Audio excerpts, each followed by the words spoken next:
আপনিও কি লক্ষ্য করেছেন যে একটা শিশু যখন নতুন কিছু এবং হার্ড কিছু ট্রাই করে, তখন খুব অল্পতেই ওরা অধৈর্য হয়ে পড়ে এবং বলে, "তুমি এসে করে দাও মা।"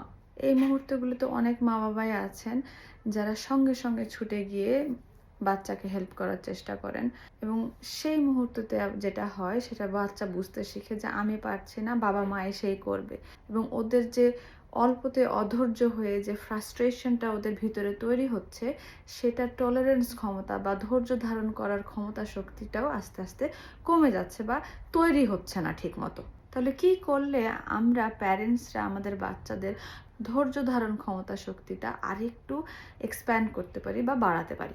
নাম্বার 1, আপনার সন্তান যদি খুব অল্পতেই বিরক্ত হয়ে গিয়ে সে নতুন জিনিসটা বা হার্ড জিনিসটা ট্রাই করতে না চায় এবং খুব অল্পতেই বিরক্ত হয়ে গিয়ে বলে আমি আর পারছি না, অল্পতেই গিভ আপ করে দেয়, সেই মুহূর্তে আপনি আপনার সন্তানকে বলতে পারেন, ওকে, আমি এখানেই আছি, তোমার যদি প্রয়োজন হয় জাস্ট কল ফর হেল্প, বলো হেল্প প্লিজ, তাহলেই আমি তোমার পাশে আসবো। আপনার বলা এই ছোট্ট লাইনটাই আপনার বাচ্চাকে আরেকটু ডিপলি চিন্তা করতে সাহায্য করবে এবং নিজের যে প্রয়োজনগুলি আছে সেগুলো আরেকটু চিনতে এবং বুঝতে সাহায্য করবে এবং ওকে আরেকটু ডিপলি ভাবতে সাহায্য করবে যে আসলে কি আমার সাহায্যের এই মুহূর্তেই প্রয়োজন, নাকি আরও কিছুক্ষণ ট্রাই করার পর আমি হেল্প নিব।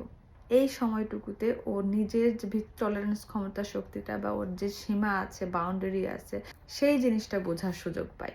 নাম্বার 2, এখন ধরুন আপনার সন্তান বলল হেল্প প্লিজ, সেই মুহূর্তটাতে আপনি সঙ্গে সঙ্গে দৌড়ে না চলে গিয়ে সেই মুহূর্তে আপনি আপনার সন্তানকে বলতে পারেন, আমি 1 মিনিটেই চলে আসছি, জাস্ট হাতের কাজটা সেরে নে। এই ছোট্ট ওয়েটিং টাইমটাও কিন্তু আপনার সন্তানের জন্য ম্যাজিকের মতো কাজ করবে। কিভাবে জানেন? কারণ এই যে 1 মিনিট আপনি আপনার বাচ্চার কাছ থেকে চেয়ে নিলেন এবং ওকে বুঝতে সাহায্য করলেন যে আপনি ইচ্ছা করে আসছেন, আপনি অ্যাট দ্য মোমেন্ট একটা কাজের মধ্যে আছেন এবং সেটা বেশিক্ষণ লাগবে না, সেটা সেরেই আপনি ওর কাছে চলে যাবেন। এতে ওর বুঝতে সাহায্য হলো যে না, আমার মা আমার কথাটা শুনেছে, বা ইন দ্য মিন টাইম আমার মা যখন আসছে আমি এই জায়গাটাতে আরেকটু ফোকাস দেই। বেশিরভাগ সময় দেখা গেছে যে আমরা ওই জায়গাতে যাওয়ার আগেই আমাদের বাচ্চা দেখা গেছে আরেকটু চেষ্টা করে সে নিজের প্রবলেমটা নিজেই সলভ করে ফেলেছে। তখন আর আমাদের প্রয়োজন হয় না। মানে যত রেগুলারভাবে আপনি ওকে অল্প অল্প করে সময় দিবেন আর একটু চিন্তা করার, তখনই চেষ্টা করার মধ্যেই বাড়তে থাকবে ওর ধৈর্য ধরার ক্ষমতা শক্তিও। একই সাথে বাড়তে থাকে ওর আত্মবিশ্বাস। ও যখন নিজে নিজে প্রবলেমটা সলভ করে ফেলবে এবং আপনি বাই দ্য টাইম ওর সামনে যাবেন, ও প্রাউডলি আপনাকে বলবে যে oh I did it myself. এবং একই সাথে যখন আপনি ওকে ওর হার্ড ওয়ার্কটাকে প্রেস করবেন, তখনই কিন্তু বুস্ট হবে ওর আত্মবিশ্বাসও।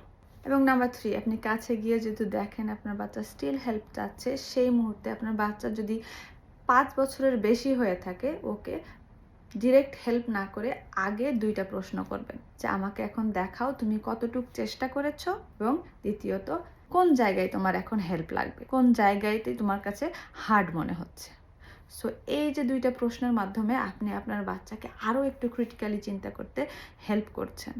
সো এটা যত ঘন ঘন আপনি প্র্যাকটিস করবেন ওর সাথে, তত বেশি বেশি করে ও সুযোগ পাবে নিজের ক্রিটিক্যাল থিঙ্কিংটাকে আরও একটু ডিফারেন্ট ওয়েতে চিন্তা করা এবং নিজের প্রবলেমটাকে সলভ করা। সো তাই মনে রাখবেন, আমাদের কাজ as a parent instantly problem solve করা না, বরং একটু পারপোজফুল ডিলেই তৈরি করা। এবং এই প্র্যাকটিসগুলোই যখন আমরা নিয়মিত করতে থাকবো ওদের সাথে, সেখান থেকে বাড়তে থাকবে ওদের ধৈর্য ধারণ করার ক্ষমতা শক্তিও। কারণ এই ছোট ছোট অপেক্ষা, ব্যর্থতা এবং চেষ্টায় বাড়িয়ে দিবে ওদের ভবিষ্যতে বড় কিছু প্রবলেম সলভ করার ক্ষমতা শক্তিও। ওদের ফ্রাস্ট্রেশন টলারেন্স ক্ষমতা শক্তিও আরও স্ট্রঙ্গার হয়ে উঠবে এই ছোট ছোট প্র্যাকটিসের মাধ্যমেই। এবং সেই জন্যই আমাদের প্রয়োজন ওদের পাশে থাকা এবং ওদের পাশে থেকে ওদের নিজেদেরকে নিজের ভিতরের শক্তিগুলো খুঁজে পেতে সাহায্য করা। ভালো থাকুন।